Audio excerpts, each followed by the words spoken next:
You have to change your thinking on how you work with realtors. And so the first thing you have to understand is let's just get it out of there. Hold on, let me clear this. No, that's correct. Um, Realtors versus wholesalers. You guys hear this all the time. If you want to make a comment on this, I would love to hear it. This debate's been going on ever since I started. Okay. It's like, and everyone thinks it's like a fight. To be honest with you, it is a feud. So, what's that famous feud? They did an entire TV show, and actually, I loved it. But this feud's been going on probably since it came predominant in the 90s. Okay. From the 80s and before, wholesalers were really not even known. It was like a secret little weapon. And I'm telling you, for the last 30, 35 years, there has been a massive war waged. And who is winning? Well, it depends on which side you ask. So that's how a feud works. Realtors strongly believe that wholesalers take food off their plate and cost them commissions, hands down. And then wholesalers believe realtors, all they want is full price, and all they're ever interested in is listing a property, not truly helping out the homeowner. And there is some truth on both sides of that. Let's just be honest with you. So what we need to understand is, how do we work with realtors without getting killed? And that's what I'm here to show you today, because God knows I got the scars for this one. And so if you understand that the realtor wholesaler feud is there, I'm going to tell you how to avoid it. So we can't change an entire industry's opinion of us. So you can only do it of yourself. So, you know, in the feud's there. Number two, 95% of all real estate transactions go through a realtor. If you understand that, that is the power in working with a realtor. Now, we don't want to do 100% of all transactions on the market. Actually, quite the opposite. We're usually focusing on 3 to 5%. But understanding that 95% of human beings that own properties choose to work with a realtor, if you understand that stat, you will be open to working with realtors. It's really important to do that. If not, you're missing out on 95% of the market. Now, what you're probably saying, well, Rick, realtors only deal with the nice, pretty houses. I'm here to tell you, they deal with train wrecks all the time. The difference is they don't know how to deal with them, and you can't just list those properties. So I'm going to walk you through on how to work with a realtor if you want to do a wholesale deal, and hopefully I can open your mind on it. But if you just do that, I'm a wholesaler, and try to run over the realtor, you're literally going to waste your time. So you got to change your mindset and how you talk to these realtors, because every realtor thinks every wholesaler should be licensed, which I think is an utter joke. And so if you can talk to the realtor like you're an asset to them, someone that can help them out, as opposed to a competitor, you'll actually get somewhere. If you want to get in that, I'm better than you're better, you know, you take money out of my commissions, you want full retail and you're not licensed, you're never, ever going to win that argument. So if you understand that up front, it's much easier to deal with working with realtors. So I've tried every way to work with realtors, and the system I'm about to show you, it's kind of foolproof. It works really well. And remember, you have to speak from the benefit of the realtor first. So if you look at it like that and stop looking as a battle, you'll go much further. So the first thing we want to do, stop using the word wholesaler. Okay. It's a terrible negative connotation, because NAR, the National Association of Realtors, is on a mission to weaponize the NAR, you know, this group organization, to try to ban wholesaling, or better yet, try to make sure every wholesaler has to get a license to become a realtor for something you don't even want to become, because that's how strong arm organizations work. And so understand, most realtors are brainwashed from NAR that wholesalers are bad. We ruin the industry. We destroy people's lives, and we operate recklessly. So the first and foremost thing is, if you're doing any of those things, stop or get out of the business. Okay. Every now and then there's a few bad apples that ruin it. It doesn't matter what industry you're in. It happens in all of them, and we're never going to eradicate it completely. So the rule number one, when you work with a realtor, is just eliminate the word wholesaler because it has a predetermined definition and it's very negative in the realtor world. So stop introducing yourself as a wholesaler and they will at least be receptive. If you say, hey, listen, I'm a local wholesaler, the minute they hear that word, they're like, oh, that's right. They told me in school about you wholesalers. You guys screw people, you steal little old ladies' houses, and like you wreck this business. And we know that's not the truth, but that's what they're told. So if you've ever dealt with someone that's been fed a bunch of garbage in their life, understand the best way to go around it is just use different words. So to this day, I am adamant about saying I'm not a wholesaler. And if a realtor asks me if I'm a wholesaler, I said, I'm not a wholesaler. I'm a problem solver. I'm a cash buyer. I take transactions that you normally struggle to get sold and I get them sold quickly and I meet all your expectations. Do you care to hear how we do it? And that's it. Guys, get away from the word wholesaler. It's like a 4-letter word. I'm just telling you. If you tell a realtor, they're going to go ask their broker and the broker's going to tell them to stay away from you at all costs. And you're never going to get anywhere with them. So if the only thing you get out of our conversation today is do not use the word wholesaler, you are going to make tremendous strides in working with them. Ask me how I know this. I literally just went through this on training two of my marketing people, and that's what they wanted to do, introduce themselves as a wholesaler, and I'm telling you why it's a bad deal, okay? It doesn't mean wholesalers are bad, but it has the same connotation. If somebody tells you he's a used car salesman, what's your immediate perception? Sleazy, quick talker, will do anything to get a sale type of deal. And that's what the word wholesaler has come synonymous with any type of realtor organization. So just avoid it. It'll help you out tremendously. Okay. Let's see. Now, the avatar for the realtor you're looking to work with. This one is critical. I'm here to tell you 90% of the realtors that you think you want to target are ones you don't want to do anything with. So I cannot control the mindset of a realtor. So I have to go hunt a certain type of realtor, create an avatar of the one I'm looking for. And I'm going to give you a quick cheat sheet, the ones I find that work best to work with investors, AKA wholesalers, just like me. Now, remember, I'm using the word wholesaler as an internal conversation with us because I know most of you are wholesalers or you're aspiring to be a wholesaler. Just outside of this relationship, even with your sellers, don't use the word wholesaler. It confuses people and you'll get a negative connotation if they look it up on Google. Trust me.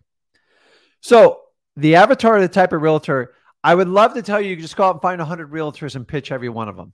Don't do it because it's like beating your head against the concrete. It's not going to work. So here's what you want to do. Number one is I like to find realtors fresh out of school that don't have a huge opinion of how we operate as wholesalers, or I'm going to find someone that's been in the business a long time and just kind of wants to go on cruise control and likes the investor thing, but they can't do it themselves. Now, I don't want to work with a realtor that's already a pseudo investor because the obviously discrepancy, they're just going to keep whatever deals come across their desk and you tend to waste your time.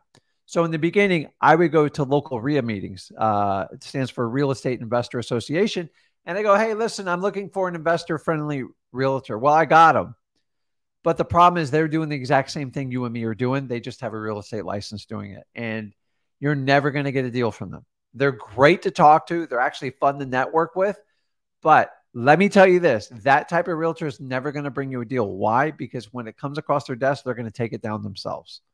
So I don't find going to RIA meetings very productive for finding realtors that want to give me wholesale deals. So how do I find these people? I'm going to give you like a little secret here. Number one, you can actually go online and in most of your state organizations, you can either download anyone who got their realtor license in the last 90 days. You can do it as early as the last 30 days. And there's even services for 10 or 20 bucks that you can get the entire spreadsheet with their phone number, their email address, and their name and everything. The really cool part about realtors is you get their email and you get their phone number. You never have to skip trace them because they're very public, the nature of the business, because they're licensed. So I would go out and chase all the brand new ones. And it's that simple because they're naive and they don't have a history of what goes on with investors and wholesalers. And they're much more open to working with you because they're just desperate to get any type of deal. Number two, I find people that have been in the business 10 years plus. 10 years plus is critical. And they're intrigued by investors, but they never want to do it themselves. But they would love to like find deals, bird dog for you, and they find it exciting to work with. And either one of those two are, in my opinion, the best fit. The ones that work independently with small like brokerage boutiques would usually work the best. The ones with a large like Remax and stuff like that, they're beyond brainwashed. You cannot work with them because they have a set way of doing things. And because they're giving up almost 30% of their commissions to your broker, they have to pay attention to them. So I want to find someone on a small boutique type of broker where they can kind of do what they want, but they still want to interact and work with an investor like me. So I'm going to either find them 10 years plus or fresh out of school. The ones in between. So if you go to Remax and you want to talk to like 10 agents, which is what I used to do in the beginning, you have to get past the broker, and the broker is usually somebody with 20 years experience, and they don't like wholesalers at all. And they read right through you, and it's difficult, and it's a very big pain in the butt. So for that reason, I don't want you to do that. So brand new ones or ones that are established that have interest in the investing space, but never want to do it themselves. So the next part of this, you have to create what I call relationship currency. It's the only way to get with your realtors. You are not going to build this overnight, and you're not going to get it done in a week or two. You have to spend time. So what I try to do is just have a cup of coffee, maybe go get like a sandwich. Coffee is usually the best thing to do. Talk to them about the market, what's going on, and I make it all about them. That's it. I don't even bring up what I do. I just let them know I'm a cash buyer because they're going to ask up front. So once they tell me what they do, they'll tell me how many sellers they're talking to, how many buyers they're talking to.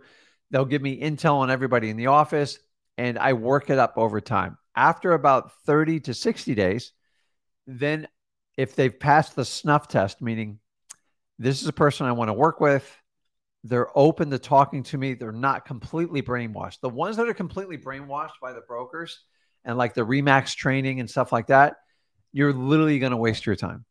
So like the Century 21s, the Remax, like the big names, and they're all in an office there and they're paying like these max commissions to the brokers. Those ones never, ever, ever work out. So once I find someone that's a little bit independent like that, I meet with them a few times. The third time is now I'm developing a relationship. And if you guys have any type of relationship, you understand relationships take time. They're never built in one or two sittings. Now, if you want to do this for the long term, if I meet with 10 realtors, usually 2, maybe 3 move on to the next meeting. Why? Because some of them are just so anti anything investment, anything that's not listed. Everything's got to go through a mortgage. I am not going to pitch someone that's not open to what we do. You're wasting your breath.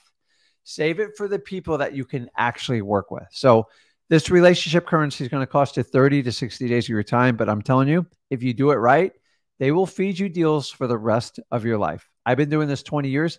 I have one realtor that's given me over 70 deals. And I started out just the way I'm explaining it to you now. See, so many wholesalers want to run people over to try to get a deal out of them, and they overlook the basic part of how you do networking. Okay. So if you guys have never done networking and say you want to go to your local real estate investors association meeting, the best way to do it is go in and ask what you can do to help other people out. How can I find you more buyers? How can I find you more sellers? How can I find you more contractors? But the reality is most wholesalers show up and they go, give me all your cash buyers. I need your cash buyers right now. Like they don't even say hello. This happens to me on a daily, if not monthly basis. Once I know that, I know you're just a greedy person and you're only out for your own interest, and I'm not going to do anything to help you out until you show a sign that you want to have a mutually beneficial relationship. Who wants to just provide information on the one side and you get nothing? Nobody. So you have to be the giving person up front to find if they're going to reciprocate. And if they don't, you move on. That's how you use the relationship currency. So this leads me to my next part, which is kind of the bread and butter in it. The whiffer. Anybody knows what the whiffer stands for? Okay. So it stands for, it is just a little acronym, and I came up with it years ago. What's in it for the realtor? So you guys are used to WIFM, which is what's in it for me. So when you work with a realtor, they want to know what's in it for the realtor. And here's where you have to speak realtor language, not wholesaler language. And it goes simply like this. Mr. and Mrs. Realtor, it's simple. If you find a property that meets my expectations, it needs this, this, and this, then what I want to do is go ahead and pay your commission when I buy it. And then at the event, if it works out, I would give you the first opportunity to relist the property when we go to resell it. Now, I never promised the latter part of it, because if you're a true wholesaler, you don't relist properties. So I rather just pay them their full commission, because if they know they're getting their full commission, they're going to help you get the best price possible. They're also going to give you the most important piece of information you can get from a realtor is their relationship with their client, and they're going to have to tell you everything. If they do that, you cut your learning curve down by a month or two. Why? Because you're buying the relationship of the realtor so you can put in a cash offer to make it work. Hey, Rick, this house, there's 2 windows boarded up. It's covered in fleas, and the AC doesn't work, and the roof's very questionable. It's got 2 really leaky spots. I don't know what to do with it. And then I work with the realtor. Well, what do you think the property's actually worth if it was all fixed up? So I have them go ahead and do the comps. You know how I feel about comps. Have them do a nice, pretty analogy. And I go, listen, I tell you what if I could buy this, pay you your full commission, and possibly have you relist the property? What do you think is a fair offer to make on this, knowing I have to make a profit and I want to pay you twice?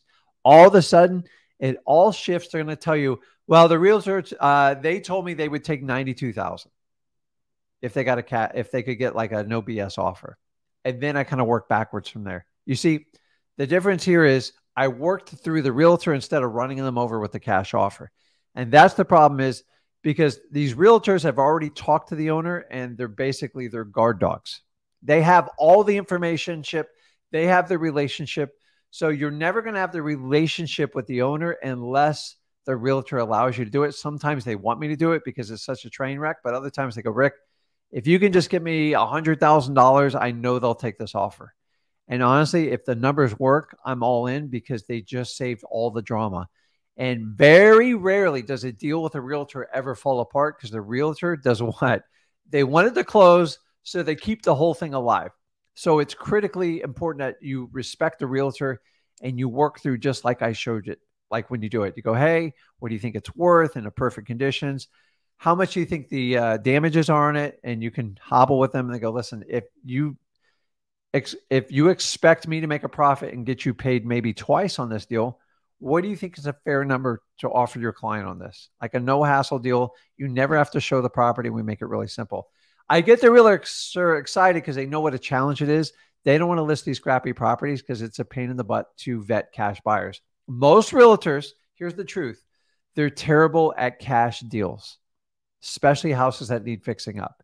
They don't understand how it works, and they don't understand why people just won't get a mortgage anyways, which leads me to my last point. So we've gone at what's in it for the realtor. You've got to pay them their commissions, and you got to make them feel important in it. And you want to use them to filter the relationship unless they invite you to take it over. So the last one is training and expectations of a realtor that works with a wholesaler. So number one, if you have the realtor call you on every listing they have or every customer they talk to, you're going to drive yourself nuts. Why? Because after about the 10th or 12th deal the realtor calls you on and you're not taking any action, you're just one of those wholesalers and you're wasting my time.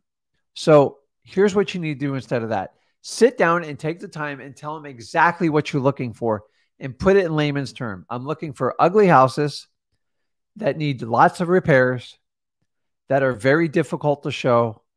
And if you have an out-of-town owner, that's even better. And we're going to fund it with cash, which solves all your inspection problems, everything else going on, and we'll make it a fast, quick closing. If you have someone like that or someone that really needs to sell a house fast and there's room for everyone to share in it, call me on that deal. And honestly, if you only call me once or twice a year, I'm okay with that. I don't want to waste your time. The number one complaint all realtors give about wholesalers is we waste their time. So when I started out, getting free comps was like the big hook in with realtors because we didn't have any online tools. So we actually had to go to MLS and you had to have a relationship with a realtor. Fast forward today, you don't need that nearly as much. Actually, you don't need it at all. So I want to make sure when they bring me a deal that I got a good shot at buying it, because if they say they bring you 3 or 4 deals like this and you don't come through, they're just going to take you off the list. So instead of having them send you guys everything, narrow it down and tell them to send me your most tired, your weak, your poorest deals that, or maybe the deals in today's market. This is what I would add to it. You know, the ugly houses, the ones that need lots of repairs, the ones that are incredibly hard to show that you don't think are going to qualify for a mortgage. Oh, and also if you have a listing that you've had on the market over 90 days and you just need to get an offer, I'll give you an offer. It might not be the number you want, but at least I can get you an offer for your client. By doing that, you solve 2 problems. Number one, you help them manage their client by, even if you put in a lowball offer, the realtor has to take it to the client and it might give her permission to negotiate on your behalf to get a better deal, or maybe she or he can get it down to the correct listing price. So you actually do the realtor a favor. And number 2, sometimes after 90 or 100 days, some sellers just give up and they want it sold, and the realtor wants it sold too because they're tired of it. And they're not always ugly and bad houses. So the one thing I'm adamantly against, I'm just here to tell you, is there's a lot of people that sell you kits to work with on-market deals with realtors. I'm telling you, as a true wholesaler, to do an assignment agreement with a property that's on MLS is very difficult. The gurus won't tell you that. They'll just tell you a system to do it. Think about this. It is already on the market. Everybody sees the price. If you get a lower price and try to ask for a higher price than what's on market, you're never going to get away with it. If you did, someone's got to be just beyond stupid. Number 2 is you create a lot of challenges on the inspection period of bringing people through the property. Unless it's vacant, it's very hard. So the only exception I would make if the property is vacant and you have the realtor's permission. But most people who do these MLS online programs, they're basically lying to the realtor, which is just going to make it 10 times worse and gives all wholesalers a black eye. And number 2, you stress the homeowner out. And then you stress the realtor out because they don't know what you're doing and they're confused. So I don't like doing it. And you have to make hundreds and hundreds and hundreds of offers. That's a lot of paperwork. That's thousands of pieces of paperwork for the occasional person that wants to talk to you. So I would just focus on doing exactly what, train your realtors, give me your tired, your weak, your ugly homes, the ones that need lots of repairs. Oh, and by the way, if you have something on the market 90 days or longer, let's talk about it. Maybe I can help you get to the point where you need to get it for the correct listing, or maybe they take my offer and I get you paid your commission and it's a win-win. But you see, by doing this, instead of just going to the realtor and go, give me your best deals and I'm going to give you like 1% and I'm going to run I've paid realtors as much as 6 and 7% on these deals. Who cares? If I'm making a ton of money, who cares? Get the realtor excited. They should be happy. Because if they do the deal correctly with you and they get paid, you solve the problem, they make money, you make money, and then they come back to you. So most of my realtors that do this, they only call me 2 to 3 times a year, although they're calling me a lot more lately, because the 90-day listing thing is becoming problematic, at least in the state of Florida, mostly the Southeast. So guys, that's it. You've got to train your realtors and set the expectations for what they're doing, because the reality is, if you ask them to bring you every deal and you don't buy every deal, they're going to label you as a time-wasting wholesaler, and you do not want to be in that position.